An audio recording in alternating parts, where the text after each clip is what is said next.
Normalde her sene Eylül ve Şubat ayı arasında yapılıyor grip aşıları. Ama her ne hikmetse Sağlık Bakanlığı tarafından yani hala eczanelere dağıtımı yapılmadı. Ki her sene yaşadığımız sorun dağıtıldığı zaman da eczanelere 10'ar kutu, 20'şer kutu şeklinde dağıtılıyor. Ve hastalar Eylül ve Şubat zamanı arasında yeterince ulaşamıyorlar. O dönemde kronik hastalığı olanlar sorun yaşayabiliyor yani. Normalde işte gereksinim 25 milyon civarı. Ama Sağlık Bakanlığı bunu bayağı bir kısıtlı tutmuş. İşte gebeler, 65 yaş üstü kardiyovasküler hastalığı olanlar, kronik hastalığı, kanser hastaları gibi. Dolayısıyla toplumun daha alt kısmında kalanlar aşıya ulaşamıyor. Aslında herkese ulaştırsalar 25 milyon kişiye sağlık yükü de azaltılacak. Hastane gidişleri de azaltılacak. Böylece Sağlık Bakanlığı'nda yani ülke ekonomisi de kar etmiş olacak aslında ama her ne hikmetse bu yapılmıyor. Yani. Bu sene yine 3,5 milyondan bahsediliyor ama hala bize gelmediği için bilemiyoruz. Yani birkaç farklı firmayla anlaşılmış öğrendiğimiz kadarıyla. Ama hala dediğim gibi dağıtılmadı. Risk grubunda olanlar aile hekimlerine gidip yazdırabilirler.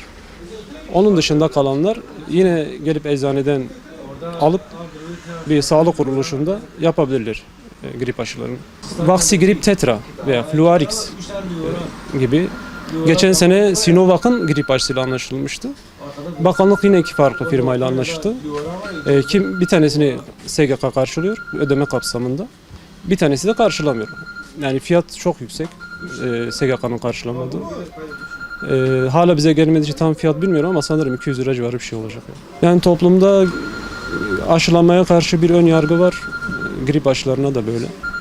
Aslında dediğim gibi grip aşısı olduğunuzda en azından o kışı 5 defa grip geçireceğinize belki bir defa geçireceksiniz ya da hiç geçirmeyeceksiniz. Ya da geçirdiğiniz zaman çok hafif atlatacaksınız. Yani bu hem hastalar için daha kolay hem de sağlık sistemi için daha az külfetlidir. Normalde Ekim ya da Kasım ayında gelmesi lazım. Tabii Covid-19 ilk çıktığı süreçte çok yoğun bir talep vardı. Hem geçen yıl hem Covid'in çıktığı yıllarda.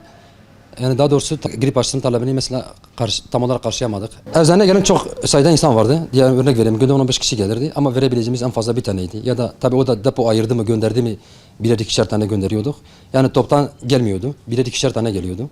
Normalde hani herkesin alma hakkı var normalde ama tabii bunda hani az aşı geldiği için önceliğin bazı yaş oranlarına verilmesi lazım. Örneğin 65 yaş üstü ve kronik rahatsız olanlar için. Yani önce talep doğrultusunda onların alması lazım. Tabii geçen yıl onu da tam olarak karşılayamadık. Hani aşı açığı vardı, aşı sıkıntısı yaşadık. Bu yılda büyük ihtimalle devam edeceğini düşünüyorum. Geçen yıl zaten kronik rahatsız olanlar ya da devletin hak tanıdığı kişiler para da ödemiyordu. Herhangi bir fark falan da alınmıyordu. İşte bu yılda belli değil. Hani alınır mı alınmaz mı? Ücreti var mı? O da hani ilaçlar grip aşısı depoya gelince oradan da bize gelince ortaya çıkar. Yani şu an o hakkında net bir şey diyemiyoruz. Grip aşısı yani her eczaneye belli bir oranda verilmesi lazım. Hani herkesin az çok kronikleri var. Tabii burada sadece 65 yaş diye sınırlamamak lazım. Küçük yaş hastalar da var mesela kronik rahatsızlığı olan ve devam eden. Onların da kullanması lazım. Bağışıklığını güçlendirmemiz lazım.